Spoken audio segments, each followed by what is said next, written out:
Wellness for Life is brought to you by Sanford Health Clinic and Same-Day Surgery Center, Purim Area Community Center, Amy Lundberg, Fitness for the Soul, Gothenburg Chiropractic Clinic, Pelican Drug Health Mart, Mojave Ottawa Community Action Partnership. Hi everybody, my name is Jenny Lessman. I am a physician assistant in OBGYN at Sanford Health here in Detroit Lakes. Today I'm going to talk to you about hereditary breast and ovarian cancer syndrome. Now keep in mind that the vast majority of cancers are sporadic and they happen by chance. But for the sake of today's talk, I'm going to talk about the cancers that may have a genetic component to them. So first I'm going to start by telling you my family history. When my mom was 56 years old, she was diagnosed with stage 2 ovarian cancer. About a year later, her only sister was diagnosed with stage 4 breast cancer. My mom went to go visit my aunt while she was having her drains removed from her mastectomy, and they were walking in the hospital, and they saw a health fair going on, and they ran into a lady at one of her booths, and she ended up being a genetic counselor. And after chatting with my mom and my aunt for a little bit, she quickly learned why my aunt was in the hospital and my family history. And she became concerned, and she said, "Has anybody ever talked to you two about genetic testing?" And neither one of them had.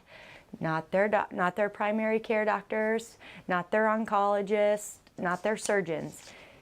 So she said, "Would you come see me after you get out of the hospital?" So an appointment was made for the next day, and my mom and my aunt went to go talk to this lady in her clinic. They drew out a family tree and they identified 2 aunts of theirs that had female issues that they doctored for at the Mayo, but back then nobody really knew what they were because nobody talked about it. Well, they did a little bit of research and they found out one had breast cancer and one had ovarian cancer. So things really started to make sense. The decision was made to test my aunt first for this hereditary breast and ovarian cancer syndrome. So she had her blood drawn, and a couple of weeks later we came to find out that she has a gene mutation on the BRCA1 gene. The decision was then made to test my mom next, and my mom too was positive for the same gene mutation. Well, you have a 50-50 chance of passing these gene mutations to your offspring. I'm my mom's oldest daughter, so the decision was made to test me next, and I too am positive. So are my only 2 sisters. I have a cousin that's positive, an uncle that's positive, and numerous other family members down the line. Long story short, about a year after my aunt's diagnosis, she died of breast cancer, but my mom is still a survivor. She has battled with her ovarian cancer twice now. She also went on to have a prophylactic mastectomy so she doesn't develop breast cancer.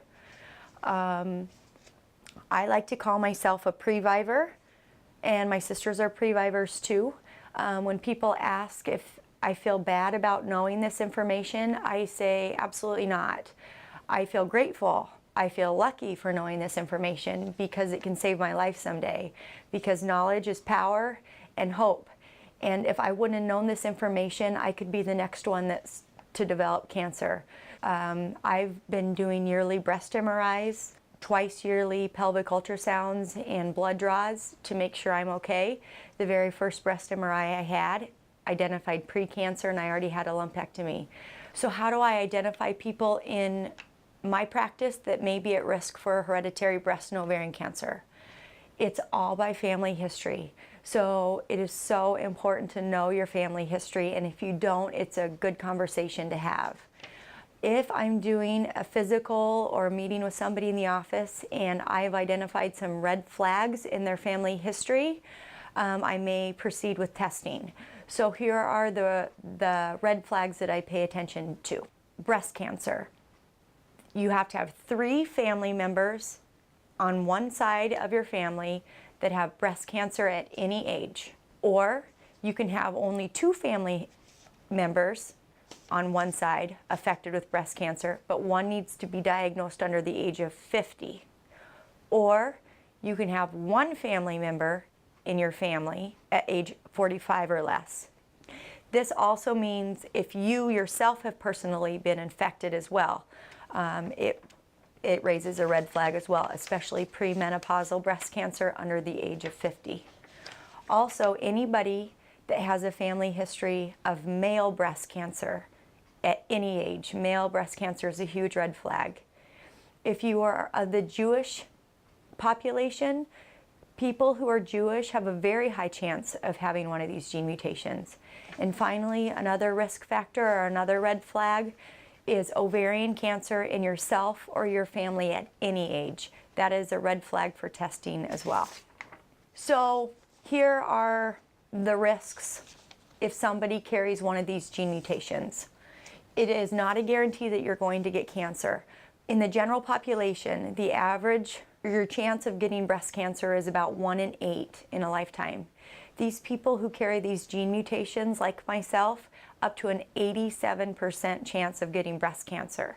And not only that, but having one breast cancer, you are more likely to get a breast cancer in the other breast if you carry one of these gene mutations. Also, ovarian cancer, less than 1% in the general population that you will develop ovarian cancer. Up to a 44% chance of developing ovarian cancer if you carry this gene mutation. This is a big deal. Ovarian cancer is very deadly because it often has symptoms that are not specific and it's often caught very late. So these people need to really be found because it can greatly reduce their risk of getting ovarian cancer or dying from ovarian cancer. If you are tested and you're positive for one of these gene mutations, what do you do about it? Well, look at me. Look at my family. My mom went on to have a prophylactic mastectomy so she doesn't get the breast cancer. I myself will have my ovaries removed after I'm done having children by the time I'm age 40. Also, I have my yearly breast MRIs and I have my pelvic ultrasounds and my CA-125s yearly so I can detect it if it comes early. I may eventually go on to have a prophylactic mastectomy down the road too. It just kind of depends on where I'm at. There are also medicines that you can talk about. If you have a prophylactic mastectomy and no breast cancer is found, by taking your breasts off, you can lower your risk of breast cancer by 96%. If you have your ovaries and tubes removed as a BRCA positive patient, you can lower your risk of getting ovarian cancer by 96% and also breast cancer by up to 68%. So that's why I've chosen that I'll eventually have my ovaries removed because it decreases both of my risks. So how is this testing done? It is simple. You just have to find a provider in your area that will test you. I test. I'm a huge advocate for testing. Dr. Duraney at the clinic tests. Ronica Wall tests, and so does Stacy Zimney in family practice. Should men in your family be tested? Absolutely. My uncle was tested and he's positive. And why is that a big deal? Because he has a daughter and a son, and his daughter is also positive.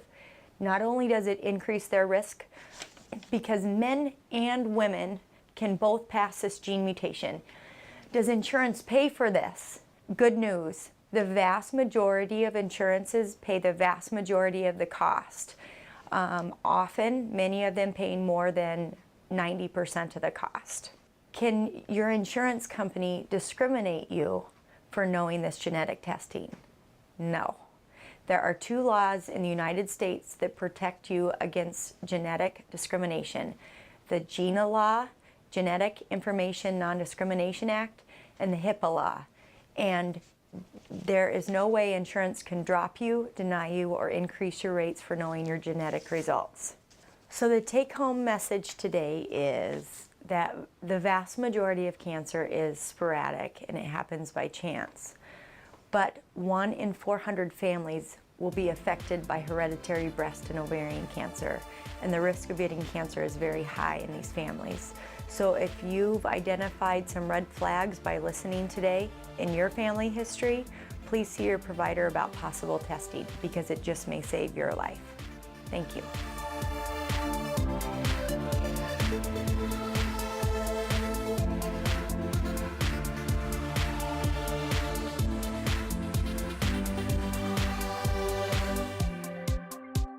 Thank you for watching Wellness for Life, brought to you by Sanford Health Clinic and Same Day Surgery Center, Area Community Center, Amy Lundberg, Fitness for the Soul, Gothenburg Chiropractic Clinic, Pelican Drug Health Mart, Mojave Ottawa Community Action Partnership,